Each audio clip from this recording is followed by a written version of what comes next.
The Please don't snow let was them falling take thick me! and heavy over Manhattan that That's my Christmas Eve, son! turning gonna the have a city into seizure. something from a snow globe. Beautiful from a distance, treacherous up close.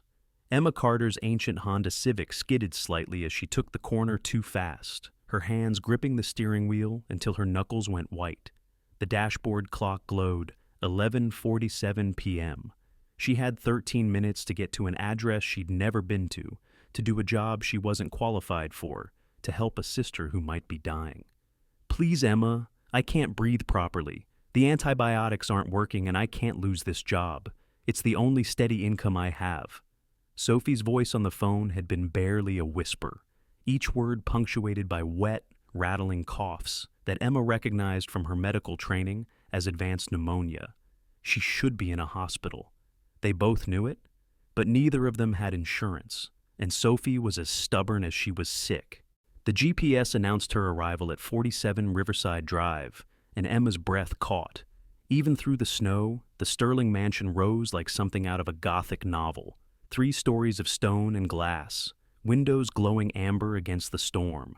This wasn't just wealthy, this was generational, untouchable wealth. She parked crooked, grabbed Sophie's uniform bag from the back seat, and ran for the service entrance her sister had described. The key was under the 3rd flower pot, just as Sophie had said. Emma's hands shook as she let herself in, the warm air hitting her face like a slap. The kitchen she entered was larger than her entire apartment. Commercial-grade appliances gleamed under soft, recessed lighting. Everything was pristine, untouched, like a showroom. She quickly changed into Sophie's uniform, a simple black dress with white collar, and tried to remember her sister's rushed instructions. Mr. Sterling is never home before midnight. Oliver, his son, should be asleep. Just do a quick clean of the main floor, check on the boy, and leave. Emma had just picked up a cleaning cloth when she heard it, a sound that made every instinct from 4 years of medical school kick in. A rhythmic thumping from upstairs, followed by a crash. She ran without thinking, taking the stairs 2 at a time, following the sound down a long hallway. A door stood ajar, light spilling out. She pushed it open and froze. A child, maybe 5 years old, was on the floor in full grand mal seizure, his small body convulsed violently, eyes rolled back, foam at his mouth. And standing over him, completely frozen, was a man in an expensive suit, his face white with terror. Oh, God, Oliver, please, not again, please. Emma dropped to her knees, her training taking over. Sir, I need you to step back, now. The man didn't move, seemed paralyzed. I don't know what to do. His mother she knew what to. Step back! Emma's voice cracked like a whip. This time he obeyed. She turned the boy onto his side, checked his airway, noted the time on her phone. The seizure had been going for at least 2 minutes, maybe longer. Too long. Has he had seizures before? Yes, but not for months. Not since... The man's voice broke. Is he on medication? Diastat, in the bathroom, but I don't know how to... Get it, now. He ran. Emma cradled Oliver's head, protecting it from the floor, counting seconds. The child's lips were turning blue. This wasn't just a seizure. This was status epilepticus. Life-threatening. The man returned with the medication, and Emma didn't hesitate. She administered it with practiced efficiency, then checked the boy's pulse. Still too fast. The seizure wasn't stopping. We need to call 911. No! The man's response was immediate, fierce. No hospitals. He can't. After his mother died in one, he can't. Sir, your son could die. Please, there has to be another way. Emma looked at the child, at the father's desperate face, and made a decision that went against every protocol she'd learned. Do you have any liquid Ativan, lorazepam? My wife's old medications. Maybe. I kept everything. Go, bring whatever you find. As he ran again, Emma repositioned Oliver, monitoring his breathing. 4 minutes now. Brain damage could start at 5. The father returned with an entire basket of medications. Emma sorted through them quickly, found what she needed. This is expired, but it might work. Sir, I need you to understand, I'm not a doctor yet. If this doesn't work, do it. She calculated the dose based on the boy's estimated weight, drew it up with one of the syringes from what must have been his mother's supplies, and administered it sublingually. Then she waited, counting breaths, watching the second hand on her phone. At 4 minutes and 37 seconds, Oliver's body began to relax. The violent convulsions slowed to twitches, then stopped. His breathing deepened. Color returned to his lips. Emma checked his pupils, his pulse, ran through the basic neurological checks she could do without equipment. The father watched every move, his hands clenched so tight she could see the tendons standing out. "He's okay," she finally said. "The seizures stopped, but sir, he needs to be seen by a neurologist. This wasn't a normal seizure." The man collapsed into a chair, his head in his hands. "They all say that. Every doctor, every specialist. They run tests and find nothing wrong physically. They say it's psychological, that he's traumatized." He looked up, and Emma saw his eyes clearly for the first time, gray like winter sky, hollowed by exhaustion and grief. "My wife died 3 years ago. Cancer. Oliver was with her when she had the final seizure from brain metastases. He hasn't spoken since." Emma's heart clenched. She looked at the small boy, now breathing peacefully, but still unconscious. "He witnessed it?" He was holding her hand. He was only 2, but he remembers. "I know he does because sometimes he draws it, the same image over and over." His mother on the floor, shaking. The weight of this revelation settled over the room. Emma gently lifted Oliver, surprised when the father didn't protest, as she laid him on the bed, covering him with a dinosaur-patterned blanket. "He needs monitoring tonight," she said softly. "Someone should stay with him." "I'll stay. I always do after—" He paused, studying her with sudden sharpness. "You're not Sophie." Emma's stomach dropped. Sophie's 43 years old with 3 kids. I've seen her file. You're what, 25? 26. And clearly medical trained. So, who are you?" Emma straightened, meeting his gaze. "I'm Emma Carter, Sophie's sister. She's sick, pneumonia, and couldn't come tonight. She was terrified of losing this job, so I came instead. I'm a 4th-year medical student at Columbia." He stared at her for a long moment. Then, unexpectedly, he laughed, a short, bitter sound. "A medical student, of course. The universe's idea of a Christmas miracle. I should go. I'm sorry for the deception. You just saved my son's life." The words hung between them. Emma looked at Oliver, his small chest rising and falling steadily now, then back at his father. "I'm Alexander Sterling," he said finally. "Alex, and that's Oliver." He ran a hand through his dark hair, and Emma noticed the wedding ring he still wore. "I don't suppose you'd consider staying, just tonight? I'll pay triple Sophie's rate."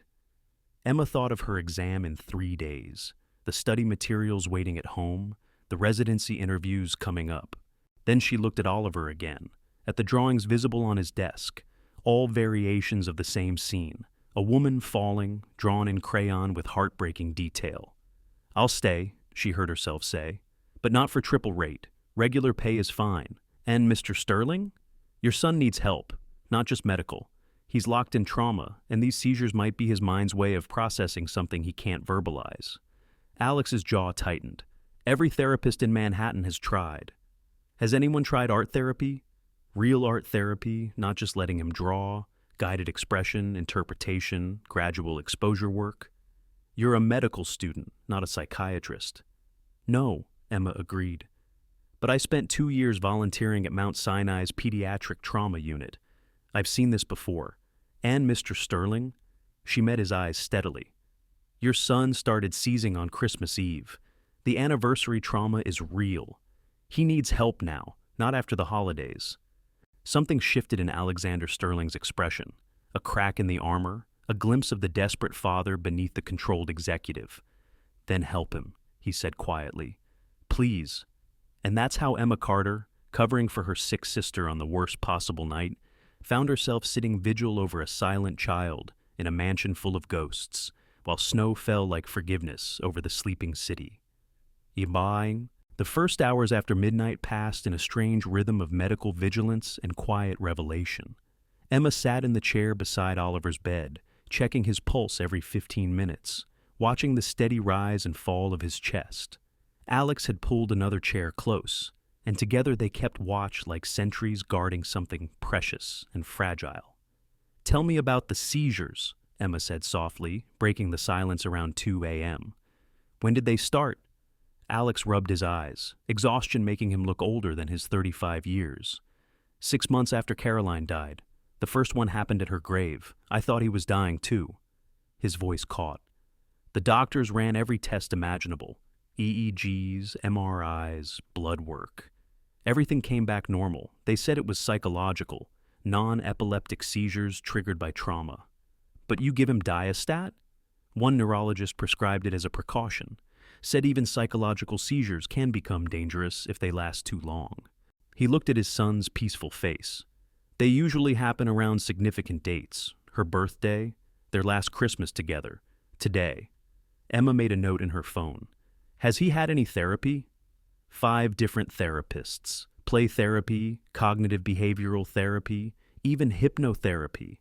Nothing works because he won't speak, not a single word in 3 years.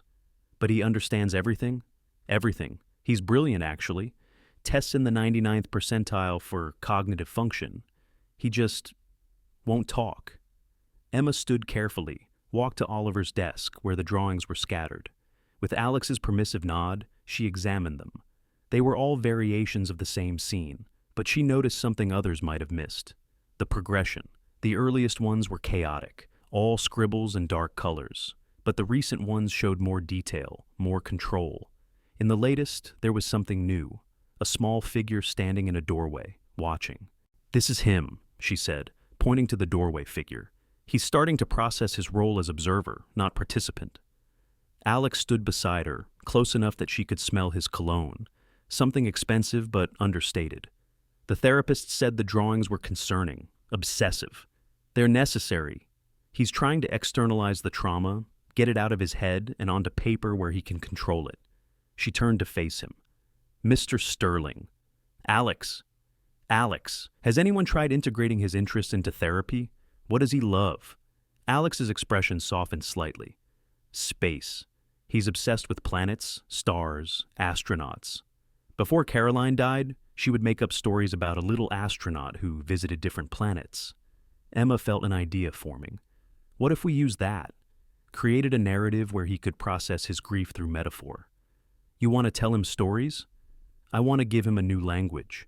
If he can't speak words, maybe he can speak through space adventures. A little astronaut whose planet goes dark, who has to learn to navigate by different stars." Alex stared at her. "You're not what I expected from someone covering a cleaning shift." "Life rarely goes according to plan," Emma said, then immediately regretted the words as she saw him glance at his wedding ring. At 3 a.m., Oliver stirred. His eyes opened slowly, unfocused at first, then sharpening as they landed on Emma. She smiled gently. "Hi, Oliver. I'm Emma. You had a seizure, but you're okay now. Your dad's here." Oliver's eyes moved to Alex, then back to Emma. He lifted his hand slightly, fingers moving in what looked like random gestures. "Is he okay?" Alex asked, alarmed. But Emma recognized the movements. "Oliver, are you trying to sign?" The boy's eyes widened slightly. His fingers moved again, more deliberately. It was clumsy, unpracticed. But Emma caught it. WATER. "He wants water. He wants..." She looked at Alex. "Did Caroline know sign language?" Alex's mouth opened, closed. She was learning it. For her work with special needs kids, she used to practice with Oliver as a game. Emma turned back to Oliver. Using the basic ASL she'd learned during her pediatric rotation, she signed back, "Water coming right up." Oliver's face transformed. Not quite a smile, but something like hope. His fingers moved again, faster now. "You understand?" "I understand," Emma signed back. Alex returned with water, watched in amazement as Oliver drank, then signed something to Emma. "What's he saying?"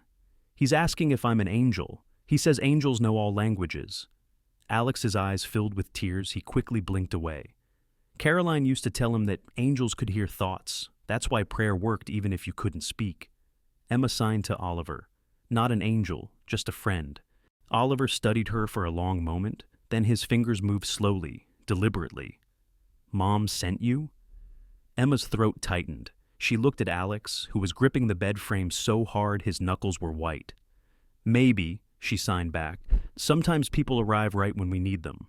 Over the next 3 hours, until dawn crept through the windows, Emma established what 3 years of therapy hadn't: communication with Oliver Sterling.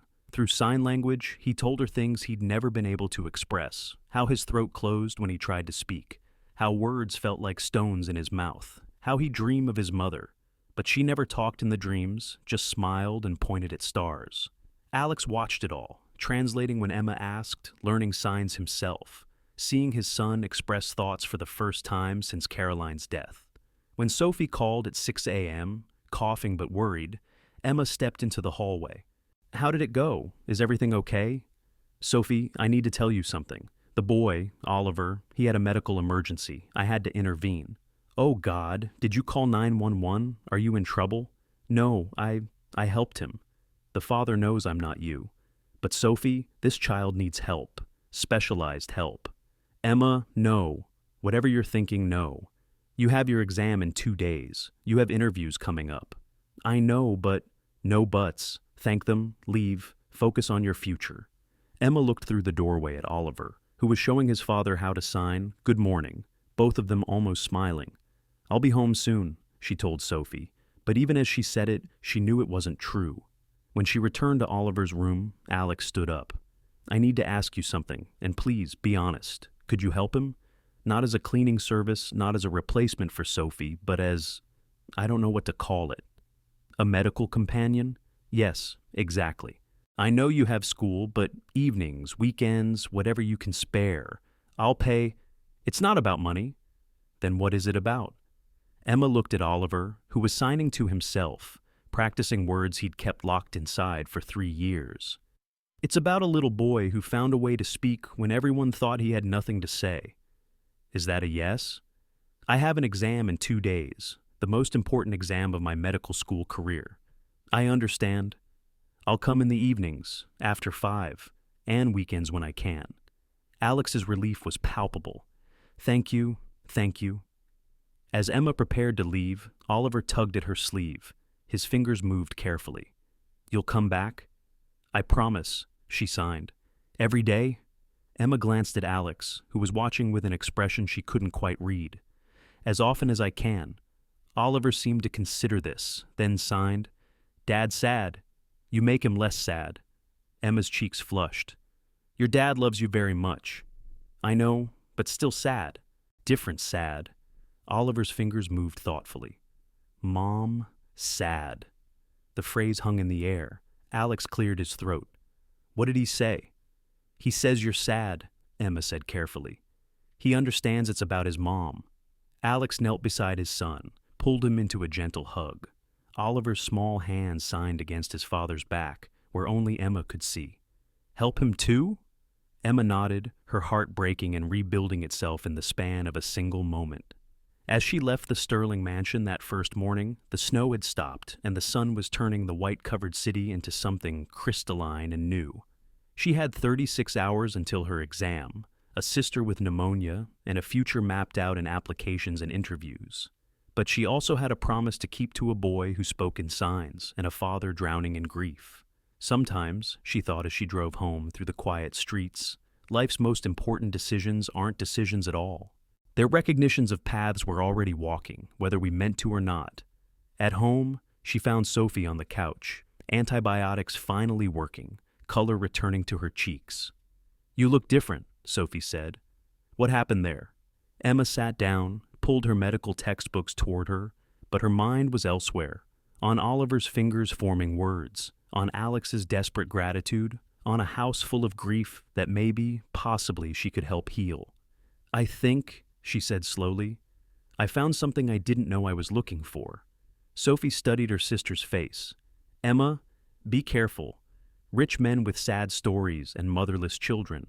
That's not a fairy tale. That's complicated." "I know." "Do you?" "Because you have a life planned. Residency at Johns Hopkins, pediatric neurology fellowships, the whole track you've worked for since Mom and Dad died." Emma thought about Oliver's drawings, the progression from chaos to clarity, the small figure learning to observe rather than drown. "Plans change, Sophie. Not yours. You don't let them. But Emma was already opening her textbook, half her mind on the exam, half on what exercises she could try with Oliver tomorrow. She didn't see Sophie's worried expression, didn't notice the way her sister watched her with the knowledge of someone who'd seen smart women lose themselves in other people's needs before. That evening, as Emma studied, her phone buzzed. A text from an unknown number. Oliver signed Emma over and over until he fell asleep. He's never done that with anyone's name but Caroline's. Whatever you did, thank you. Alex. Emma stared at the message for a long moment, then saved the number under Sterling House.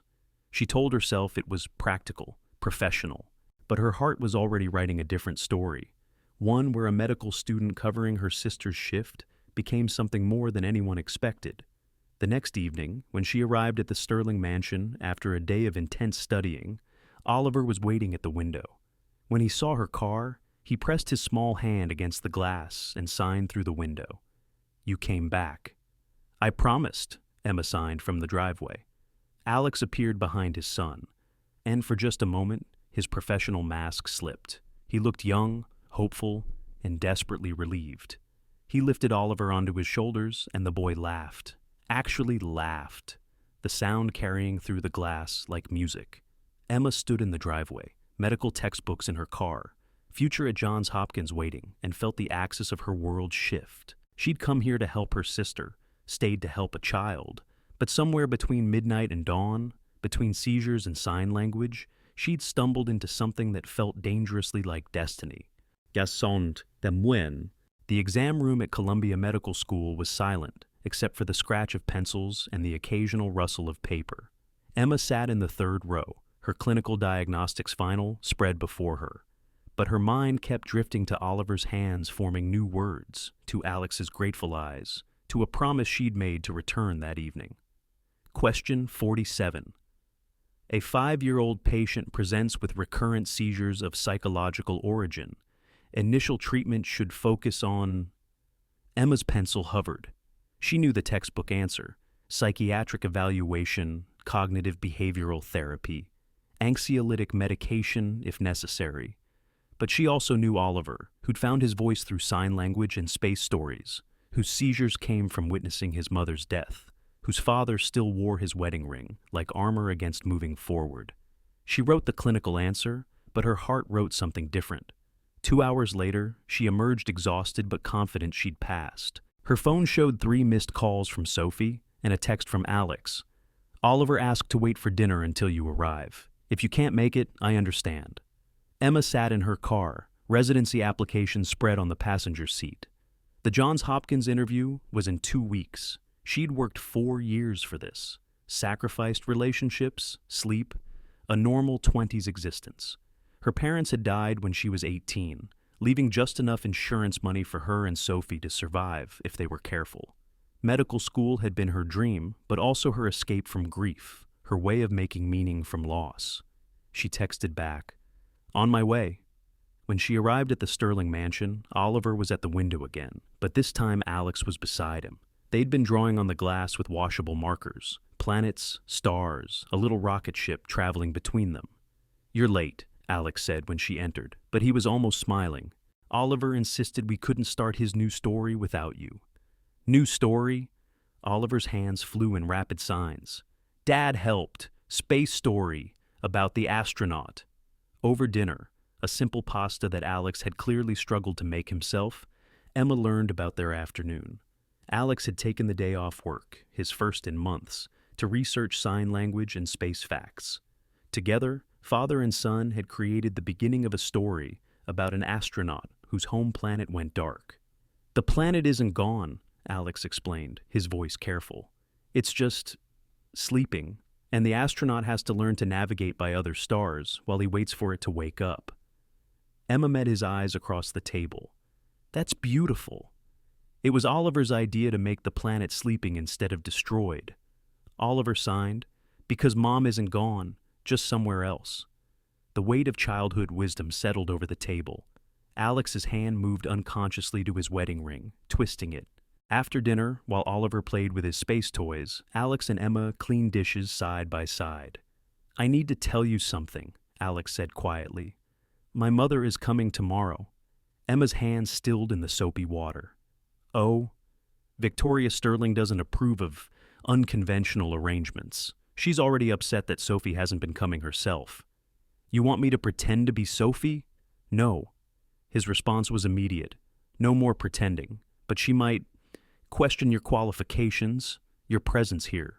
I'm helping Oliver, I know, but my mother sees things differently. She thinks Oliver needs institutionalized help. There's a facility in Switzerland she's been pushing. Emma turned to face him fully. You're not considering that? Never, but she controls 40% of Sterling Industries. My father left it to her, and she uses it like a weapon. Against her own grandson? Alex's jaw tightened. She never approved of Caroline. Thought she was too middle class, too soft. When Oliver stopped speaking, she said it was Caroline's weak genetics showing. Emma felt anger rise in her chest. That's cruel. That's Victoria Sterling. He paused, studying her. I'm telling you this because she'll try to intimidate you, make you feel small, unqualified, inappropriate. I can handle myself. Can you? Because she's destroyed careers over smaller slights than someone she sees as a gold digger getting close to her son. The words hung between them. Emma's cheeks flushed. Is that what you think I am? No. His hand almost reached for hers, then stopped. No, I think you're probably the most genuine person who's walked into this house in years, which is exactly why she'll try to destroy you. Before Emma could respond, Oliver ran in, signing excitedly about seeing a shooting star from his window. They followed him upstairs, where he pointed at the sky, signing his wish. For Emma to stay forever. Alex translated, his voice rough. Emma knelt beside Oliver. I'll stay as long as you need me, she signed. Promise? Promise. The next morning, Emma was reviewing patient histories at the hospital when her attending physician pulled her aside. Carter, there's someone here asking about you. Says she's conducting a background check.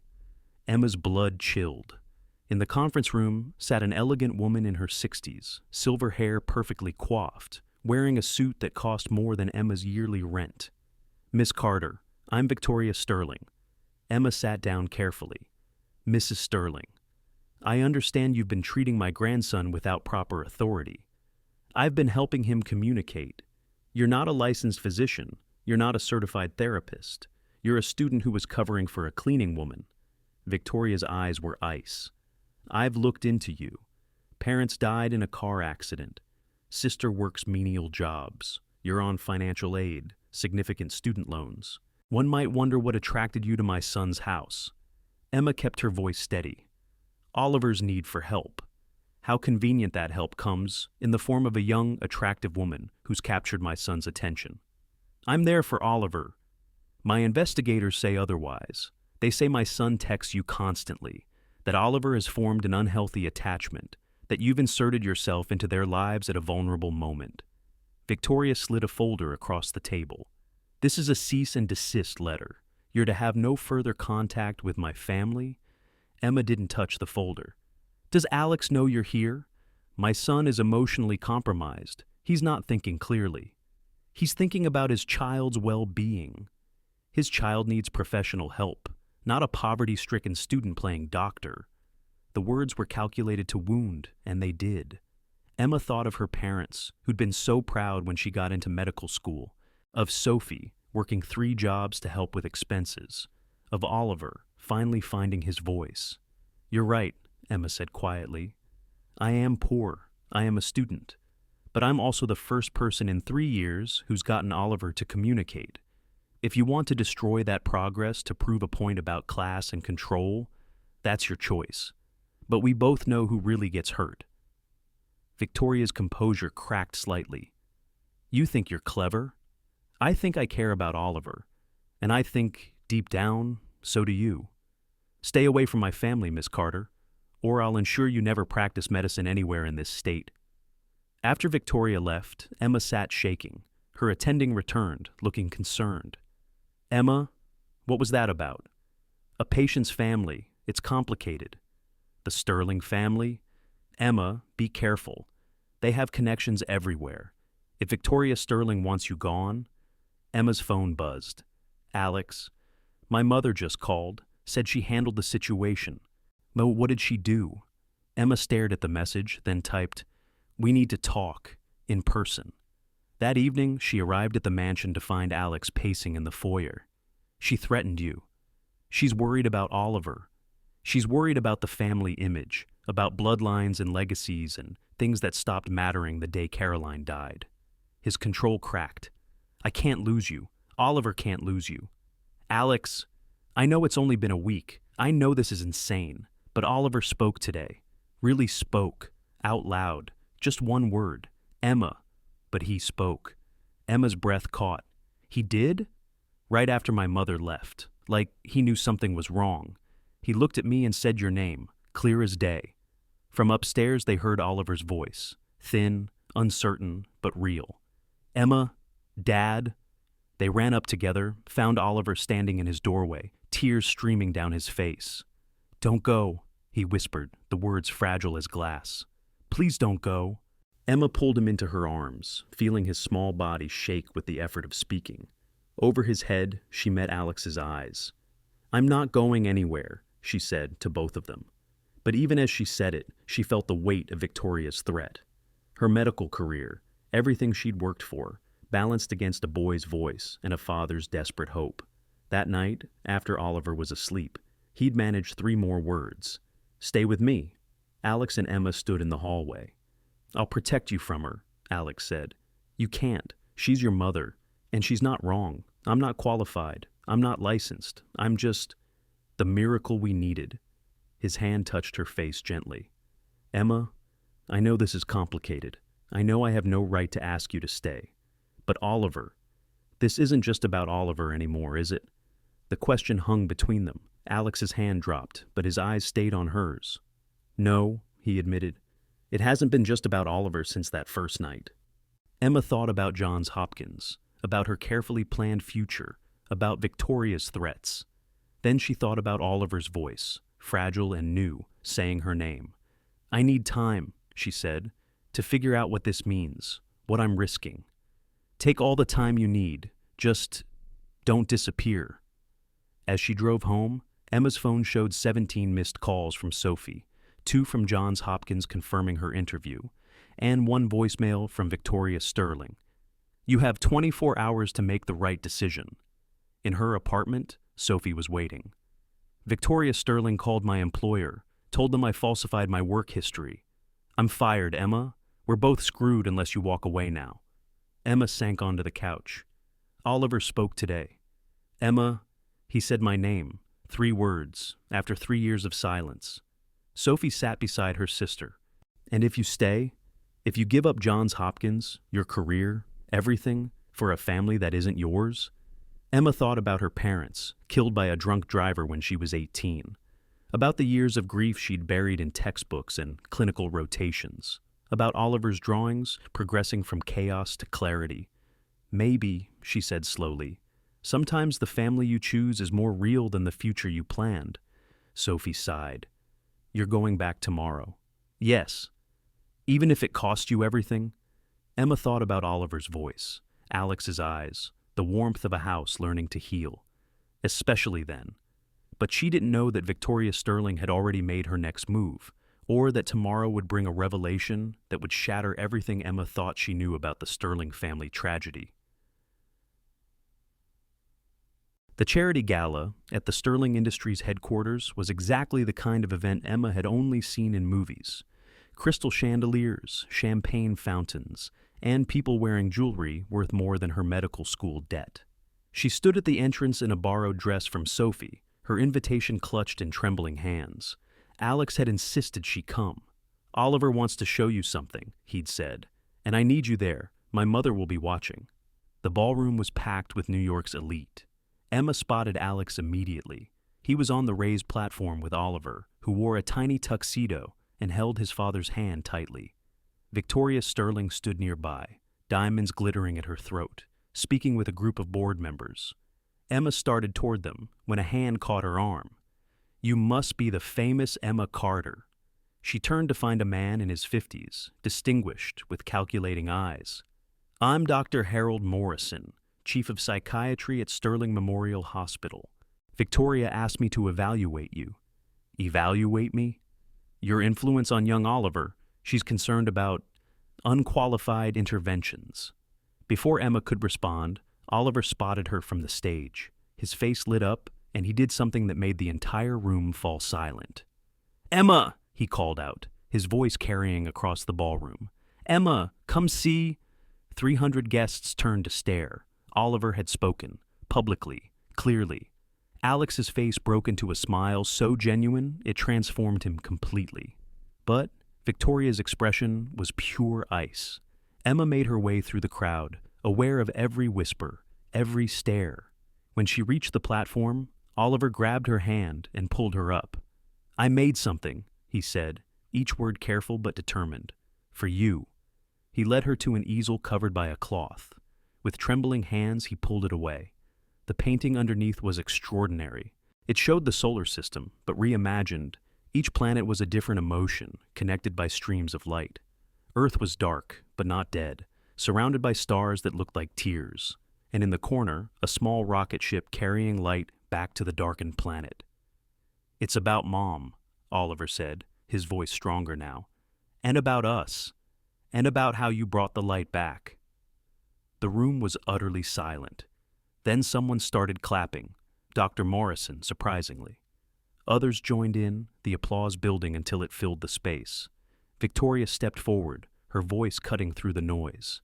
"How wonderful! Though I'm sure we're all curious about Miss Carter's methods.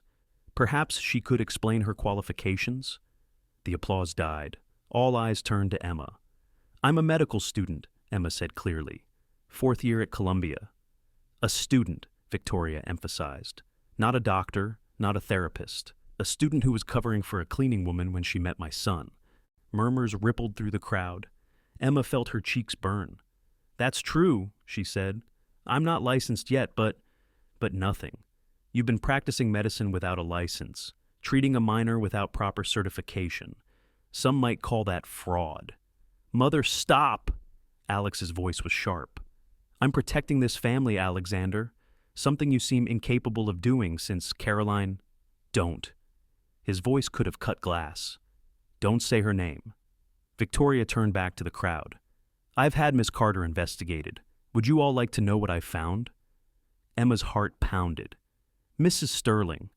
Her parents died when she was 18, drunk driving accident.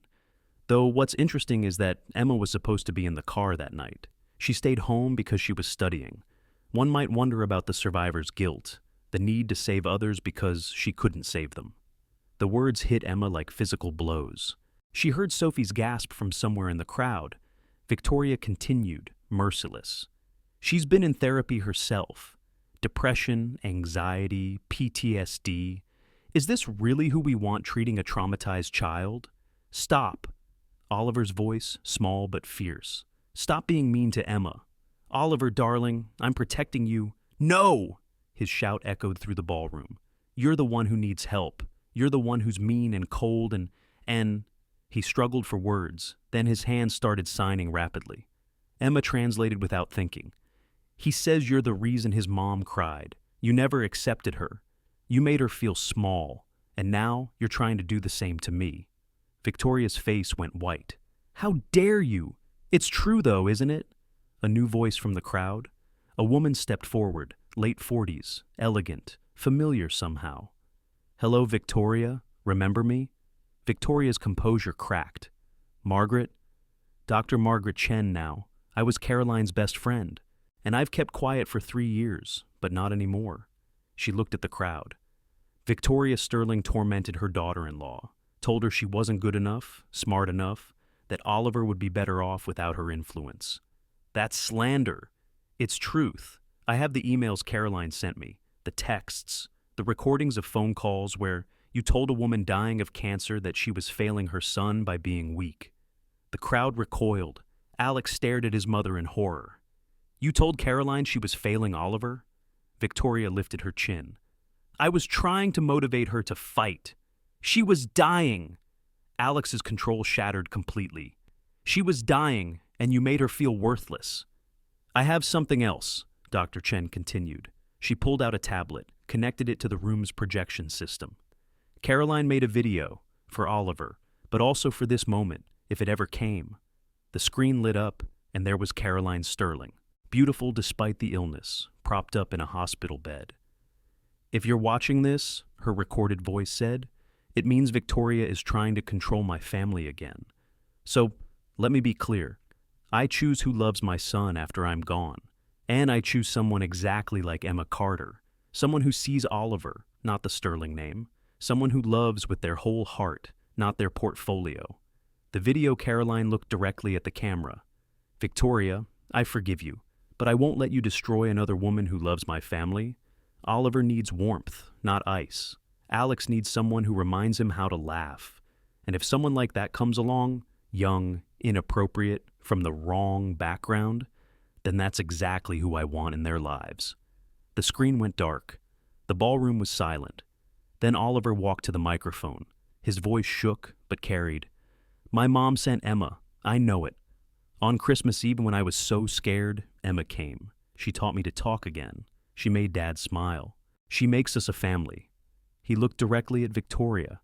"Grandma, I love you, but if you make Emma leave, I'll never speak to you again. Ever." The threat from a 5-year-old should have been laughable. Instead, it was devastating. Victoria's carefully constructed facade finally crumbled. She sank into a chair, looking every one of her 70 years. Her voice was barely a whisper. "I was trying to protect you all." "No," Alex said quietly. "You were trying to control us. There's a difference." He turned to Emma, who stood frozen, overwhelmed by the revelations. "Emma, I'm sorry for all of this. You don't deserve—" "Actually," Dr. Morrison interrupted, stepping forward, "she deserves recognition. I've been observing all evening. This young woman has achieved more with Oliver in 2 weeks than 3 years of traditional therapy. Her methods may be unconventional, but they're clearly effective." He addressed the crowd. "What we've witnessed tonight is remarkable. A traumatically mute child, not only speaking, but advocating for himself. That doesn't happen without exceptional care." "She's still not licensed," Victoria said weakly. "Then let's fix that," Morrison replied. "Miss Carter, Sterling Memorial has a pediatric psychiatry residency program. We also have an opening for someone specializing in trauma-informed care. I'd like to offer you early admission, contingent on your graduation." Emma's breath caught. "But Johns Hopkins is excellent, but we could offer you something unique. The chance to continue working with Oliver while you train, full funding, and a guaranteed fellowship in pediatric trauma." The room held its breath. Emma looked at Oliver, whose eyes were bright with hope. At Alex, whose expression was carefully neutral, trying not to influence her. At Victoria, who seemed to have aged a decade in minutes. "Can I have a moment?" Emma asked. She stepped outside onto the balcony, the cold December air sharp against her skin, the city spread below, lights twinkling like earthbound stars. Sophie appeared beside her. "That was intense. Sophie, I'm sorry about your job. I got another one. Better pay, actually. But Emma, this isn't about me. This is about what you want. I worked so hard for Johns Hopkins." "You did. But look at you. You're glowing, not from the job offer, but from that little boy calling your name, from that man looking at you like you hung the moon. It's only been 2 weeks. Mom and Dad fell in love in 3 days. Sometimes you just know." Emma turned to her sister. "What if I fail? What if I can't help them heal?" "Then you'll have tried, which is more than most people do." The balcony door opened. Oliver stepped out, followed by Alex. "Emma?" Oliver's voice was small. "Are you leaving?" She knelt down to his level. "What do you think I should do?" He thought seriously, then signed and spoke simultaneously. "Follow your heart. That's what Mom always said." Alex stepped closer. "Emma, I need to say something. Not as Oliver's father, but as me. These 2 weeks have changed everything. You've brought light back into our lives. But more than that, you've made me remember who I was before grief froze everything." He took a breath. "I'm falling in love with you. I know it's too fast, too complicated, but it's true. And if you choose Hopkins, I'll understand. We'll understand. But if you stay, if you stay, I promise you'll never wonder if you're wanted. You'll never doubt if you belong, Because you already do. Emma looked at them, this broken, healing family that had crashed into her life on a snowy Christmas Eve. She thought about her parents, about the life she'd planned, about the future she'd mapped out so carefully. Then she thought about Oliver's first words, about Alex's smile, about Caroline's video, blessing a love that hadn't even existed yet. "Dr. Morrison," she called back into the ballroom, "I accept your offer." Oliver launched himself into her arms, laughing and crying simultaneously. Alex wrapped them both in an embrace, and for a moment, the three of them stood there, a family not yet official, but already real. From inside, Victoria watched through the glass. Dr. Chen approached her. "Caroline would be happy," she said softly. Victoria nodded, tears finally falling. "I know. That's what terrifies me. I don't know how to be soft, Margaret. I only know how to protect through control." "Then maybe," Margaret suggested, "it's time to learn something new. Emma could teach you. She's teaching all of you." Inside, the gala continued, but the real celebration was on that balcony. Three people choosing each other, choosing love over fear, choosing to build something new from the ashes of loss. But none of them knew that Victoria's investigation had uncovered something else, something about Caroline's death that would change everything, or that tomorrow an unexpected visitor would arrive with a secret that would test their newfound bond in ways they couldn't imagine. Juan. The morning after the gala, Emma woke to 37 missed calls, not from Alex or Sophie, but from a number she didn't recognize. When she finally answered on the 38th attempt, the voice on the other end made her blood run cold. "Miss Carter, this is St. Mary's Hospital in Philadelphia. You're listed as Sophie Carter's emergency contact. There's been an accident." The drive to Philadelphia was a blur. Emma ran every red light she safely could, her mind racing with the few details they'd given her. Sophie had collapsed at her new job. Respiratory failure. The pneumonia had come back with a vengeance, complicated by something else they wouldn't discuss over the phone. She burst into the ICU to find Sophie on a ventilator, her skin gray, monitors beeping ominously. "Miss Carter?" A doctor approached. "I'm Dr. Williams. Your sister's condition is critical. The pneumonia triggered acute respiratory distress syndrome. But there's something else. Her blood work shows irregularities consistent with long-term toxic exposure." "Toxic exposure?" "Specifically, industrial cleaning chemicals. Has your sister been working with harsh solvents without proper protection?" Emma's mind raced. She's been working cleaning jobs for years. Multiple jobs, long hours. Without proper ventilation or safety equipment, prolonged exposure can cause severe lung damage. Combined with the pneumonia, he paused. She needs a lung transplant. Soon. The world tilted. How soon? Days, maybe a week. She's on the list, but the list was long. Emma knew the statistics. She sank into a chair, pulling out her phone to call Alex, then stopped. This wasn't his problem. They'd known each other 2 weeks. Instead, she called her supervisor at Columbia. "I need to withdraw from the Sterling Memorial residency offer. Family emergency." "Emma, wait. Think about this." She hung up. Sophie was all she had left. The only family since their parents died. Nothing else mattered. For 3 days, Emma lived in that hospital room. She ignored calls from Alex, texts from Oliver's therapist saying he'd stop speaking again, voicemails from Victoria, of all people. She held Sophie's hand and whispered memories of their parents, of better times, of futures that seemed increasingly impossible. On day 4, Alex appeared in the doorway. "You disappeared," he said simply. "Oliver thinks you abandoned him." "My sister is dying." Alex moved into the room, took in the scene. "Why didn't you tell me?" "Because this isn't your responsibility. We've known each other 2 weeks, Alex. 2 weeks. This is real life, not some fairy tale where the rich prince saves everyone." "Is that what you think I am? A rich prince?" Emma's exhaustion made her cruel. "Aren't you? Coming here to what? Throw money at the problem? Your mother was right. I don't belong in your world. I belong here, with my sister, in the real world where people die from poverty." Alex was quiet for a moment. Then, "Caroline died from cancer, Emma. Money didn't save her. But you know what she said near the end? She said the only thing that mattered was time with people who loved her. Don't push away the people who love you because you're afraid of losing them. You don't love me. You're just grateful, rebounding, confused. Alex stepped closer. I'm all of those things, but I'm also in love with you. And Oliver is devastated. He thinks he did something wrong. Before Emma could respond, alarms started blaring. Sophie's monitors lit up like a Christmas tree gone wrong. Doctors rushed in, pushing them aside. She's coding! Emma watched in horror as they worked on her sister.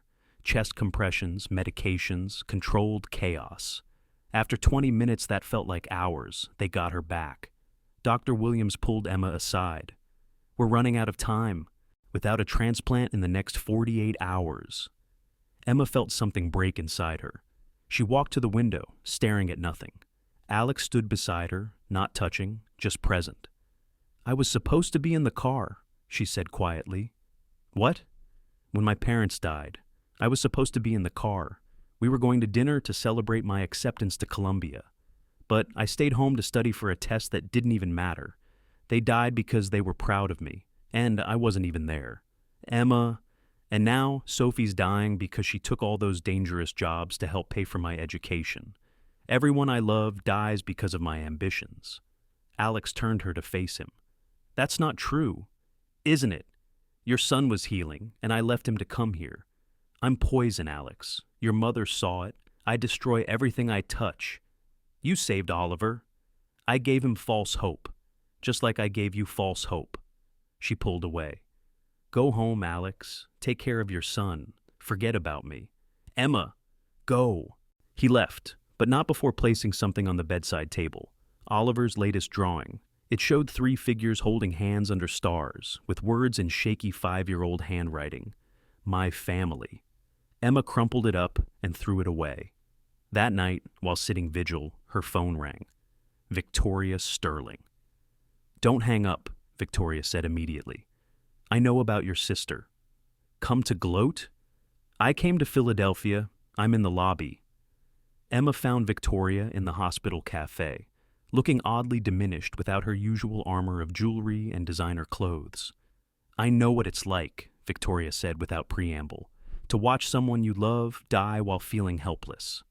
Caroline, my sister, 40 years ago. She needed a kidney transplant. I wasn't a match. We had all the money in the world, but it didn't matter. She died waiting. Emma said nothing. I became controlling because I couldn't control the one thing that mattered. I pushed Caroline away because she reminded me that love doesn't protect you from loss. Victoria pulled out an envelope. This is information about a private medical facility. They have access to directed donations, experimental treatments, things that aren't available through normal channels. I can't afford.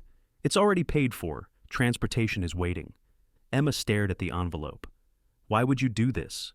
Because my grandson spoke for the first time in 3 years to defend you. Because my son looks at you the way he used to look at Caroline, not with grief, but with hope. And because Caroline, damn her beautiful soul, was right. Love isn't about the right background or timing.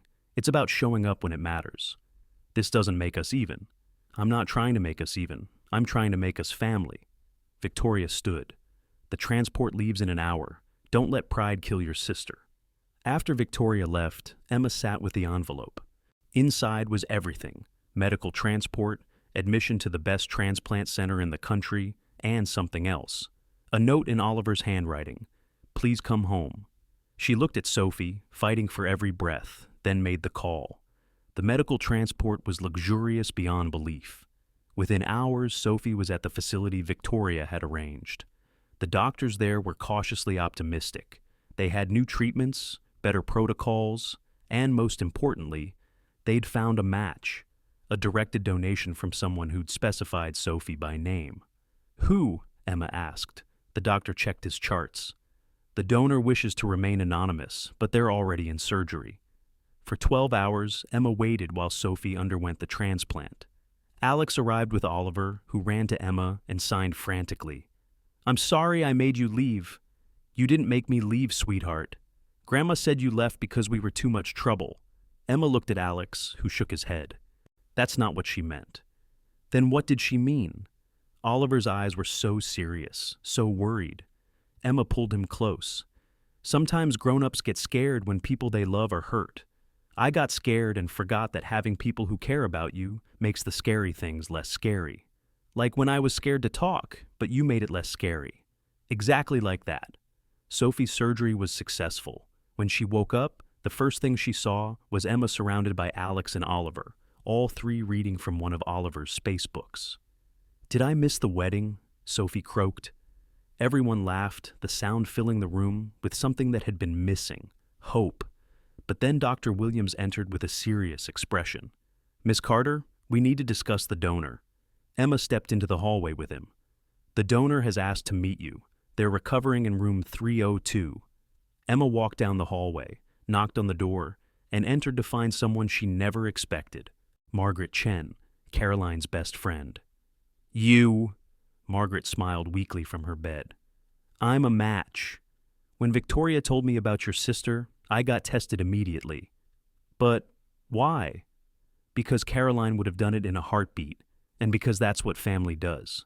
The family you choose, not just the one you're born into."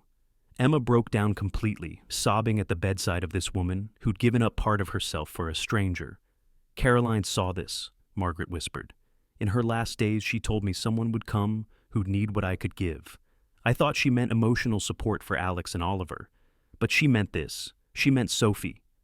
"That's impossible." "Is it? You arrived on Christmas Eve, exactly 3 years after she died.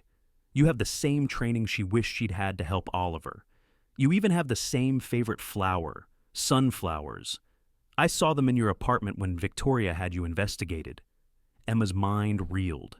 "You're saying Caroline somehow knew?" "I'm saying sometimes love transcends what we understand. Sometimes people find each other exactly when they're meant to. But in room 308, Victoria was on the phone, her face grave. The person she'd been trying to protect everyone from had finally surfaced. The real reason she'd been so suspicious of Emma was about to come to light. "She's here," Victoria said into the phone. "The woman claiming to be Caroline's sister, the one who says Oliver is her son too." The woman standing in the hospital corridor looked like Caroline's ghost.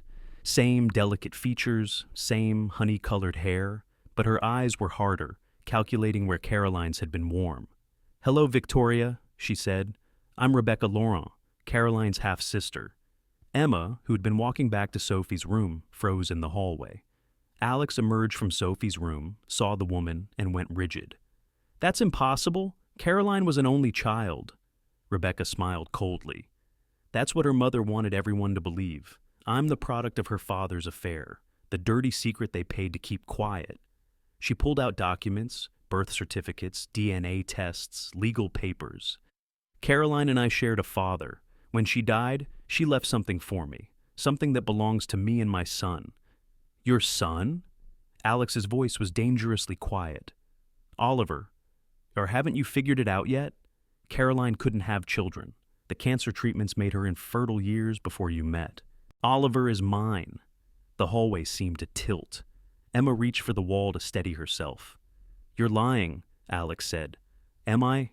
Did you ever see Caroline pregnant? Any ultrasounds? Any prenatal appointments?" Alex's face was white. She had a difficult pregnancy. Bed rest, private doctors. Private doctors I paid to keep quiet. Caroline wanted a baby so desperately, and I was 18, pregnant, broke. She offered me everything, money for college, a future, freedom.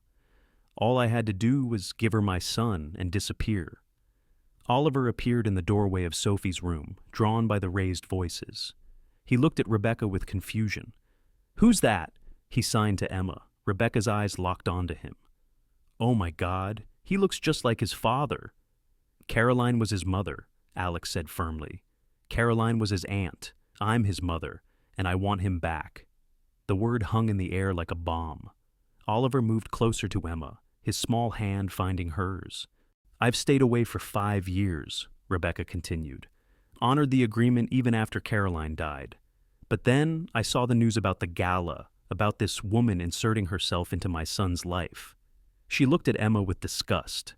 "Playing mommy to my child." Victoria stepped forward. "You signed away your rights." "Under duress. I was 18. No lawyer. pressured by a wealthy family. Rebecca pulled out more papers. My attorney says the adoption was illegal, coerced, that Oliver should be returned to me immediately. Dad? Oliver's voice was small, scared. What's happening? Alex knelt beside his son. Nothing's happening. You're safe. Actually, a new voice interrupted. A man in an expensive suit stepped forward. I'm Ms. Laurent's attorney. We have a court order for emergency custody pending a full hearing. He handed Alex the papers. Emma read them over his shoulder, her medical training helping her parse the legal language. It was real, legitimate, devastating. You can't take him, Alex said. He doesn't even know you. Whose fault is that? Rebecca shot back. Caroline promised open adoption, visits, letters. Then she got sick and cut me off completely. I haven't seen my son since the day he was born. Because you took the money and ran, Victoria said acidly. I was a child, scared and alone. Caroline manipulated me. Caroline loved Oliver more than life itself, Margaret Chen said from her doorway, still weak from surgery but standing firm. I was there. She never manipulated anyone. Rebecca laughed bitterly. Really? Then why did she make those videos? The ones about choosing who loves Oliver after she's gone. She knew I'd come back. She was trying to replace me before I could claim him. Emma felt Oliver trembling beside her. She knelt down, signing. You're safe. No one's taking you anywhere. But even as she signed it, she saw the court officers approaching. Mr. Sterling, one said gently, we need to take the child. No! Oliver's scream was primal. He wrapped himself around Alex's leg. No! Dad! Don't let them take me. This is traumatizing him, Emma said desperately. He has a seizure disorder triggered by stress. You can't... Are you a relative? The officer asked. She's nobody, Rebecca said. Just the help who got confused about her place. Something snapped in Emma. I'm the person who got him to speak again after 3 years of silence. I'm the one who holds him during seizures. I'm the one he calls for in the middle of the night. How touching, Rebecca said, but legally irrelevant. Oliver was sobbing now, his breathing becoming erratic. Emma recognized the signs. He's going to have a seizure, she warned. Then we'll call an ambulance, the officer said, reaching for Oliver. Don't touch him. Alex's voice was savage, but 2 more officers held him back as they pried Oliver away. The boy's scream was heartbreaking. Emma, help me, please. Emma tried to reach him, but Rebecca stepped between them. Stay away from my son. He doesn't know you. You're traumatizing him. He'll adjust. Children are resilient. As they carried Oliver away, he reached for Emma one last time, his fingers signing desperately. You promised not to leave. Then he was gone. The hallway exploded. Alex lunged for Rebecca, had to be held back by security. Victoria was on the phone with lawyers. Margaret was crying, and Emma stood frozen, Oliver's desperate signs replaying in her mind. This isn't over, Alex told Rebecca. Actually, it is. I've been documenting everything. Your mother's hostility, the inappropriate relationship with the cleaning lady, Oliver's supposed seizures that conveniently started after his real mother died. She looked at Emma. My lawyer thinks you might have been inducing them, Munchausen by proxy, to make yourself needed. That's insane. Is it? A poor medical student suddenly has access to a wealthy family through a traumatized child? Sounds like motive to me. She left with her lawyer, heels clicking on the hospital floor. Alex turned to Emma, devastated. She can't take him. She can't. The court order is real, Victoria said, ending her call. My lawyers say she has a case. The adoption papers have irregularities. Caroline was sick when they were signed. It could be argued she wasn't competent. So we fight. With what? She's his biological mother. She never formally terminated her rights. And now? Victoria looked at Emma. Now there's the complication of your relationship. It doesn't look good. The grieving widower falling for the help within weeks. Are you seriously blaming Emma for this? I'm saying the optics are terrible. Rebecca's lawyer will paint this as an unstable environment. A father who can't cope alone, introducing random women to a traumatized child. Emma's phone rang. When she saw it was from Oliver's tablet, she answered immediately. Emma! His whispered voice broke her heart. She locked me in a room. I don't like it here. Please come get me. Oliver, where are you? I don't know. A hotel. She says I have to call her mommy, but she's not my mommy. My mommy is in heaven, and you're my Emma. Please. The line went dead. Alex was already moving. We're getting him back. You can't, Victoria said. If you violate the court order, I don't care. You'll lose him forever. Is that what you want? Emma's phone buzzed. A text from an unknown number. Your sister's recovery is going well. Shame if something happened to her continued care. The threat was clear. Rebecca had resources, connections. We do this legally, Emma said quietly. We prove she's unfit. How? Emma thought about Oliver's desperate voice, about promises made and broken, about a woman who'd given up her child for money, now wanting him back when it was convenient. We find out why she really wants him back, because this isn't about love. Someone who loved him wouldn't traumatize him like this. Margaret spoke up from her bed. Caroline kept journals, everything about the adoption, about Rebecca. They're in a safety deposit box. She gave me the key before she died, said to only open it if someone tried to take Oliver. Where? Alex asked. Margaret pulled a key from around her neck. Chase Manhattan, box 472. Within an hour, they had the journals. What they revealed changed everything. Rebecca hadn't been coerced. She'd approached Caroline, knowing she was desperate for a child. She'd demanded money, threatened to abort unless Caroline paid. Every interaction was documented, recorded. But the most damning revelation was in the final entry, dated a week before Caroline died. Rebecca called today. Her boyfriend left her. She wants Oliver back, says she'll claim coercion unless I pay her $10 million. I'm dying. I can't fight this. But I've made provisions. If she comes for him, the truth will come out. Oliver's biological father isn't who she claims. The DNA test will prove it. She lied about everything, even who fathered her child. When the truth comes out, she'll have no claim. My son will be safe with Alex, where he belongs. Emma looked up from the journal. We need a DNA test. She'll never agree, Victoria said. She will if we make the right offer. Emma pulled out her phone, called Rebecca. Missing my son already? Rebecca's voice was smug. I'm offering you a deal. 1 DNA test. If Oliver is who you say he is, we back off. No fight. But if Caroline was right, if you lied about his paternity, you disappear forever. You're bluffing. Caroline documented everything, including the 3 men you were seeing when Oliver was conceived. One of them was married, a senator. I'm sure he'd love to know he might have a son. Silence, then, you wouldn't dare. I would do anything to protect Oliver. The question is, would you, or is this just about money? A longer silence. Fine, but when the test proves I'm right, you all stay away from my son, especially you. The test was scheduled for the next morning. That night, Emma sat with Sophie, who was recovering remarkably well. You love them, Sophie said. It wasn't a question. I love Oliver. And Alex? Emma was quiet. It doesn't matter. After this is over, win or lose, I need to step back. Rebecca was right about one thing. This happened too fast. Oliver needs stability, not a woman who appeared out of nowhere. Emma, I was a Band-Aid, Sophie. Emergency help. But emergencies end. The next morning, the DNA test was conducted at the hospital. Rebecca was confident, smug even, until the results came in. The doctor looked confused. This is unusual. Ms. Laurent, you are definitely Oliver's biological mother. But the father?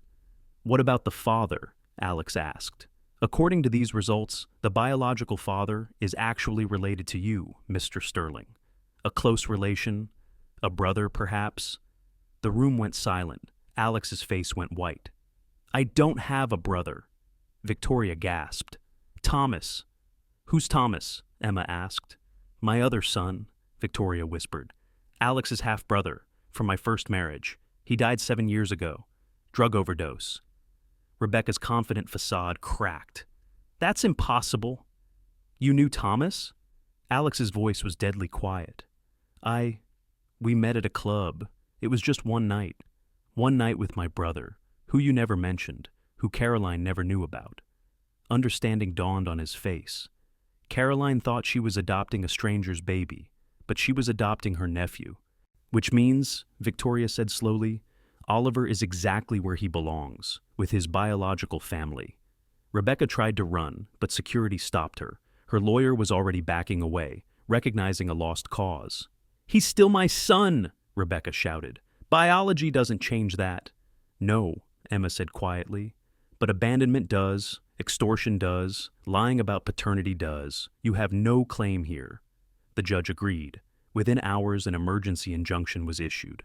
Oliver was returned to Alex, and Rebecca's parental rights were terminated based on fraud and abandonment. When Oliver saw Alex in the hotel lobby, he ran so fast he nearly flew. "Dad! Dad, you came!"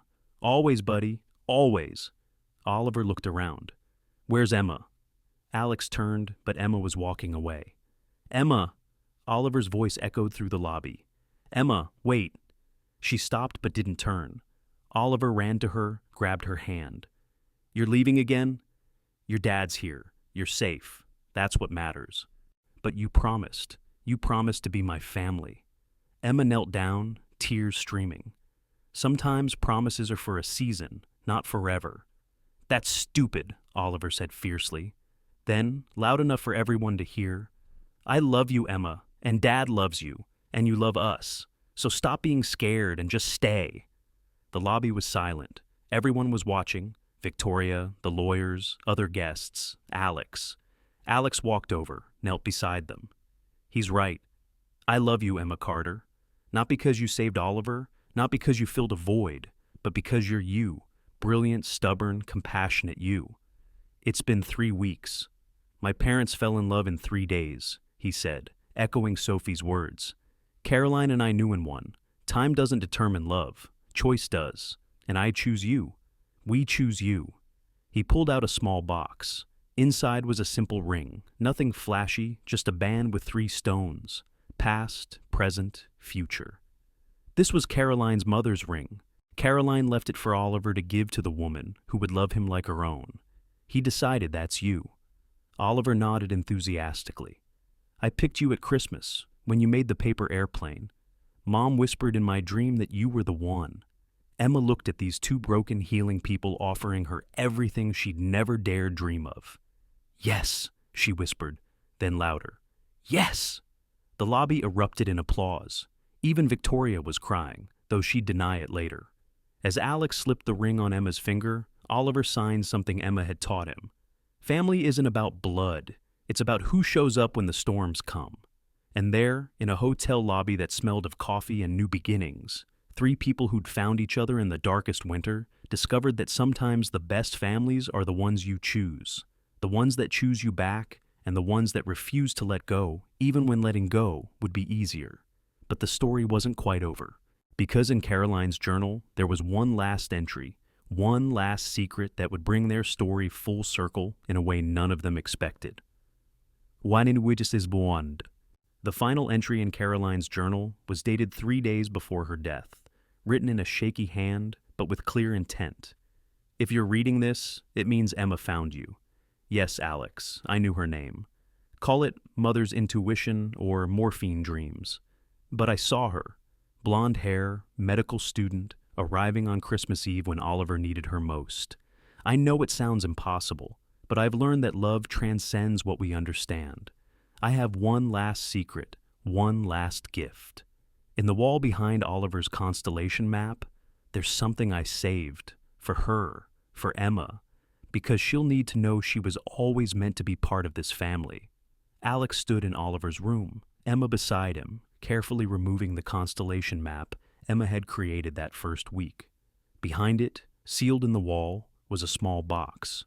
Inside were 3 things: a locket with a picture of Caroline holding baby Oliver, a letter, and, surprisingly, a medical school recommendation form, filled out but never sent. Emma picked up the form, gasping. This is from 8 years ago. It's addressed to Columbia Medical School. It's recommending me for admission." "That's impossible," Alex said. "You didn't know Caroline?" Emma read the signature line. "Dr. Patricia Carson." Her hands shook. "She was my mentor at the community clinic, the one who convinced me to apply to medical school after my parents died. She said someone anonymous had funded a scholarship for me." Victoria stepped forward from the doorway. "Caroline funded it. She met Dr. Carson at a charity event, asked her to find someone special, someone who'd experienced loss but still wanted to heal others. Carson mentioned you. Caroline paid for my medical school. Through a blind trust. She never knew your name until Carson sent updates, but she knew someone was out there, becoming who Oliver would need. Emma opened the letter with trembling hands.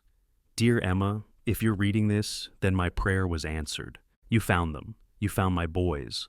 I don't pretend to understand how the universe works, how we're connected across time and space. But I know this. I felt you coming. In my dreams, I saw a woman teaching Oliver to speak with his hands, showing Alex how to smile again, bringing light back to this house. Dr. Carson tells me you lost your parents young, that you channel grief into healing, that you have a sister you'd do anything to protect. You'll understand my boys then. You'll understand their grief and their love. I'm leaving soon. The cancer has spread to my brain, and the seizures are getting worse. Oliver watches me with those serious eyes, and I know he'll remember. I know he'll stop speaking. I know Alex will stop living, just existing.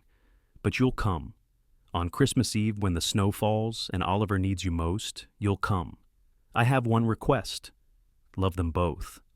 Not just Oliver, though he'll be easy to love, but Alex too. He'll resist, thinking he's betraying me. Tell him this. Love isn't betrayal. Love is honoring what we had by being brave enough to build something new. The locket is yours now, not to replace me, but to carry me forward. I'll be part of your story, as you'll be part of mine. Thank you for saving my family. Thank you for being the mother Oliver will need and the partner Alex deserves. All my love, Caroline P.S. Oliver will speak his first word to you. Make sure Alex hears it. He needs to know miracles still happen. The room was silent except for their breathing. Emma clutched the letter, tears streaming down her face. She knew, Oliver said softly. Mommy knew Emma would come. Alex pulled them both close. She knew everything. Not everything, Victoria said, holding up another document from the box. This is a trust fund, for any children Emma and Alex might have. Caroline set it up the week before she died. She smiled through her tears. My daughter-in-law always did see the bigger picture. 6 months later, the Sterling mansion was transformed. Where once there had been silence, laughter echoed. Where once there had been darkness, light streamed through windows Emma had insisted on uncovering. The wedding was small, intimate. Sophie, fully recovered and radiant as maid of honor. Margaret Chen, now family in every way that mattered. Victoria, who'd become an unexpected ally and grandmother figure. And Oliver, who'd insisted on being both ring-bearer and best kid. As Emma walked down the aisle in a simple dress, she'd refused Victoria's offer of designer gowns. She carried 2 things, a bouquet of sunflowers and Caroline's locket. Alex's vows were simple. You brought us back to life. You taught Oliver to speak, taught me to love, taught us both that families aren't broken by loss, but strengthened by choosing to love again. I promise to love you with everything I have, everything I am, and everything will become. Emma's vows made everyone cry. I came to your house to cover a shift. I stayed because a little boy needed help. I fell in love because 2 broken hearts showed me that wholeness isn't about being perfect. It's about being present. I promised to be present, always. But it was Oliver who stole the show. He'd prepared his own vows, speaking clearly and proudly. Emma, you're not my mom by birth, but you're my mom by choice. And that's even better because you picked us when we were sad and broken. I promise to always eat my vegetables, do my homework, and teach my little brother or sister to speak with their hands and their voice. The room went still. Emma looked at Alex, who looked as shocked as she felt. Oliver, what? Oliver grinned. Grandma Victoria told me. She saw the test in your bathroom. You're having a baby. Emma's hand went to her stomach. She'd only found out that morning, hadn't even told Alex yet. Alex's face transformed with joy. Really? She nodded, laughing and crying simultaneously. Really? The celebration that followed was legendary. Victoria, tipsy on champagne, gave a toast about second chances, and the granddaughter she was convinced Emma was carrying. Sophie sang, badly but with enthusiasm. Margaret read a letter she'd kept from Caroline, blessing this exact moment. Epilogue. 2 years later. The Sterling Memorial Hospital's new pediatric trauma wing was unlike anything the city had seen. Bright murals covered the walls, Oliver's designs brought to life. Play therapy rooms, art studios, and most importantly, spaces where children could learn to express trauma through whatever medium helped them heal. Emma, now Dr. Emma Sterling, stood at the dedication ceremony, holding 1-year-old Caroline, while Oliver, now 8, demonstrated sign language to a group of young patients. The Caroline Sterling Center for Childhood Trauma Recovery, the plaque read. "She would have loved this," Alex said, his arm around Emma. "She did love this," Emma corrected. "She saw it coming." In her office later, Emma opened the drawer where she kept Caroline's final gift, discovered just last week in another hidden spot Oliver had found while redecorating his room. It was a photo Caroline had taken on her last good day. She'd used the timer feature, and in the background, barely visible through the window, was a blonde woman walking past on the sidewalk. Emma had enhanced the image. It was her, walking to class 3 years before they'd ever meet. Paths crossing, destinies intertwining, love transcending time and space. "Mommy," Oliver called, using the word that had taken him 6 months to say comfortably. "Come see, Caroline's walking." Emma went to the doorway of her office, watched her daughter take wobbling steps toward Oliver, who guided her gently. "Just like you taught me," he told his sister. "With patience and love." Alex appeared, scooping up baby Caroline, who shrieked with delight. "How's my princess?" "Da-da!" Caroline clapped her hands. "She's verbal early," Emma noted.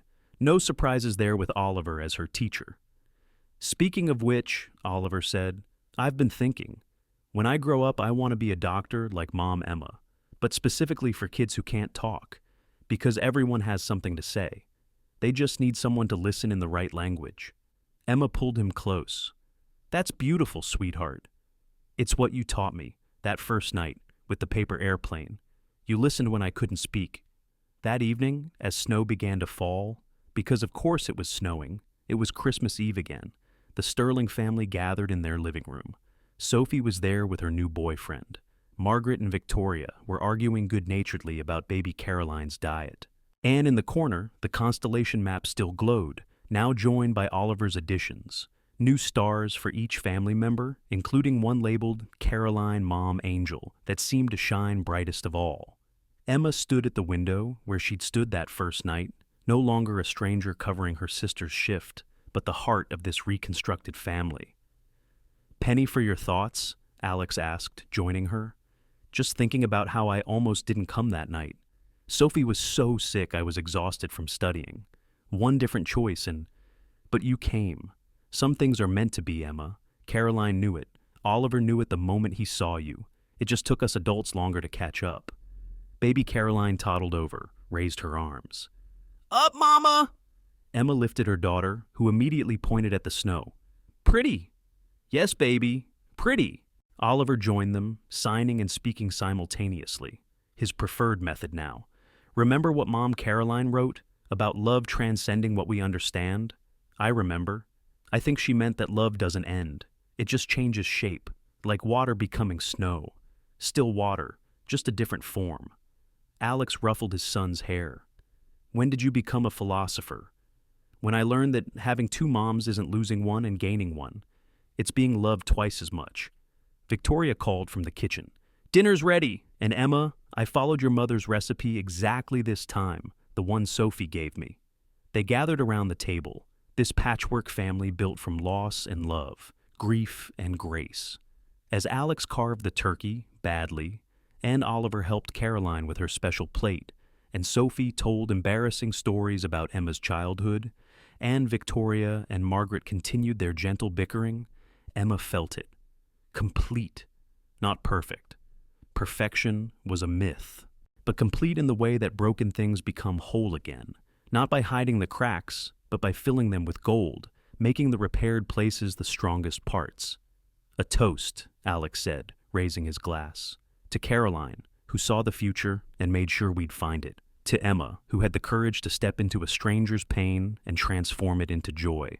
To Oliver, who taught us that silence doesn't mean absence of voice.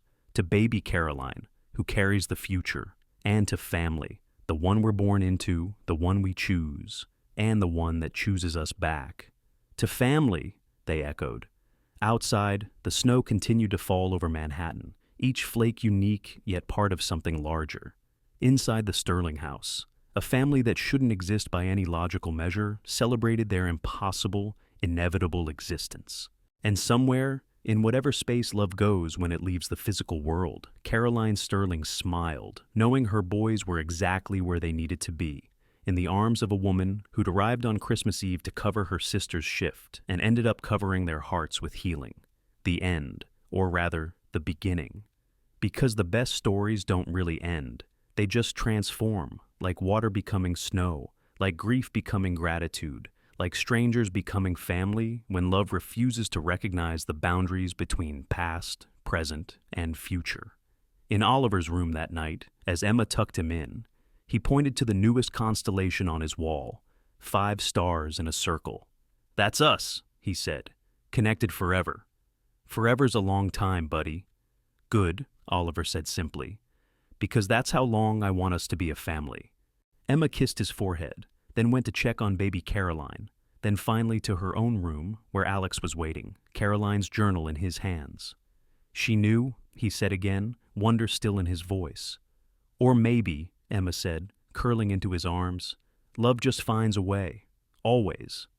As the city slept under its blanket of snow, the Sterling house stood warm and bright, a beacon for all who'd ever wondered if broken things could be made beautiful again. The answer was yes. Always yes.